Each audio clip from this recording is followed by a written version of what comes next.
हमें आपकी लड़की पसंद है, तो आप ये बताइए कि आप दहेज में क्या क्या देंगे। दहेज?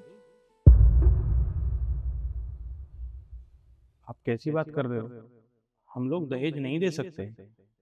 अरे पर क्यों नहीं दे सकते? देखिए, आपको पता है ना कि दहेज लेना और दहेज देना दोनों कानूनन अपराध है, और आप दहेज मांग रहे हो हमसे।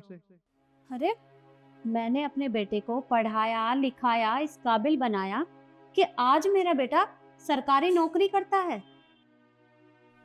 ठीक है, मैं मानता हूँ आपकी बात सही है।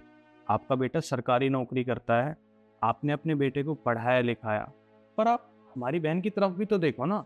वो भी तो पढ़ी लिखी है। मैं मानता हूँ वो सरकारी नौकरी नहीं करती, वो एक प्राइवेट जॉब करती है। पढ़ी लिखी है ना, खुद कमाती है, मेहनत करती है, और आप दहेज मांग रहे हो हमसे। देखिए, आप मेरी बात समझने की कोशिश करिए। अरे हर माँ बाप अपनी बेटी को दहेज में कुछ ना कुछ देते ही हैं, और शादी में लेन देन तो चलता ही है। मैं तो बस इसलिए आपसे पूछ रही थी कि आप दहेज में क्या देंगे। देखिए, माँ बाप अपनी बेटी को अपनी मर्जी से कुछ भी दें, पर आप ऐसे दहेज नहीं मांग सकते। दहेज मांगना बहुत गलत बात है। अरे पर मैंने अपने बेटे को इतना पढ़ाया है, उसका क्या? देखिए, हमारी बहन भी तो पढ़ी लिखी है ना। वो भी मेहनत करती है, वो भी नौकरी करती है, पैसे तो वो भी कमाती है ना। और बेटी से बड़ा दहेज क्या है? देखिए, इसमें इतनी बड़ी कोई बात नहीं है।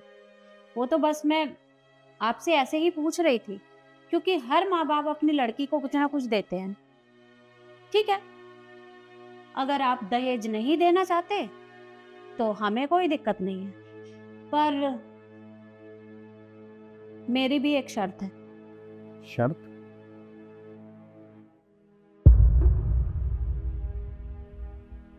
कैसी शर्त?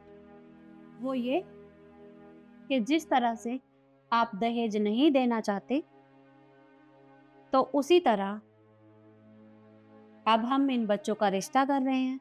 कल को इनकी शादी भी हो जाएगी, और शादी के बाद अगर इन दोनों के बीच में कोई अनबन हो जाए, या फिर ये एक दूसरे के साथ ना रहना चाहें, इन दोनों के बीच में डिवोर्स हो जाए, तो हम भी एलिमनी नहीं देंगे। देखिए, आप कैसी बात कर रहे हो? जब एक लड़का और लड़की की शादी होती है, तो पति की हर चीज पर पत्नी का हक होता है। और मैं तो कभी नहीं चाहूंगा कि ऐसी नौबत कभी आए। पर ऐसा कभी हुआ तो मेरी बहन का क्या होगा? देखिए, मैं मानती हूँ कि शादी के बाद पत्नी का अपने पति की संपत्ति पे पूरा हक होता है, लेकिन तब तक जब तक वो दोनों एक साथ रहे, उसके बाद नहीं। ये आप कैसी बात कर रहे हो? अगर कल को कुछ ऐसा हुआ तो मेरी बहन का क्या होगा? वो कहाँ रहेगी, किसके साथ रहेगी? वो अपना जीवन कैसे गुजारेगी? अरे आपने अपनी बहन को पढ़ाया है, इस काबिल बनाया है कि वो अपना ध्यान खुद रख सकती है, तो आप उसकी इतनी चिंता क्यों कर रहे हैं? पर मुझे तो ये बात समझ में नहीं आ रही है कि जैसे आप दहेज के इतना खिलाफ हैं, तो फिर एलिमनी के इतने फेवर में क्यों है? और आपको पता है, लड़कियों ने इसे बिजनेस बना दिया है। अरे शादी के बाद छोटी सी लड़ाई होते ही वो पति से डिवोर्स ले लेती है, और डिवोर्स के बाद उसे एलिमनी में इतना कुछ मिल जाता है कि वो पूरी जिंदगी उस संपत्ति के ऊपर ऐश करती है। पर आप एक बात बताइए, मेरा बेटा कमाता है क्योंकि मैंने उसे इतना पढ़ाया है। उसी तरह आपने भी अपनी बहन को पढ़ाया है, तो वो अपना ध्यान रख सकती है। और जिस तरह से हम आपसे दहेज नहीं ले रहे, तो हम एलिमनी में भी कुछ नहीं देंगे। पर मुझे तो समझ नहीं आता कि आप लोग एलिमनी के पीछे क्यों पड़े हैं।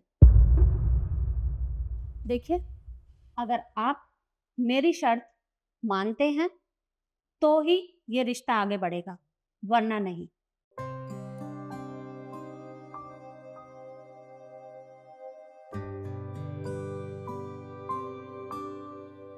आपकी चुप्पी ने मुझे मेरा जवाब दे दिया है। मुझे कोई दिक्कत नहीं है। चल बेटा। ठीक है, मुझे शर्त मंजूर है। दी, ये क्या बोल रही है तू? भैया, जब दहेज लेना इतना नॉर्मल नहीं है, तो एलिमनी लेना इतना नॉर्मल क्यों है? और वैसे भी मैं कैपेबल हूँ, मैं शादी के बाद भी कमा सकती हूँ, अपने आप को संभाल सकती हूँ।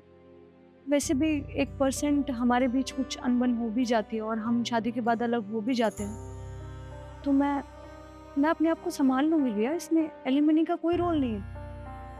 और एक बात बताइए, जब लड़की के साथ गलत होता है तो सब बोलते हैं, और जब एक लड़के के साथ गलत होता है तो सबके मुंह बंद हो जाते हैं। जो लड़की इतनी अच्छी हो, जिसकी सोच इतनी अच्छी हो, वो घर को कभी टूटने दे ही नहीं सकती।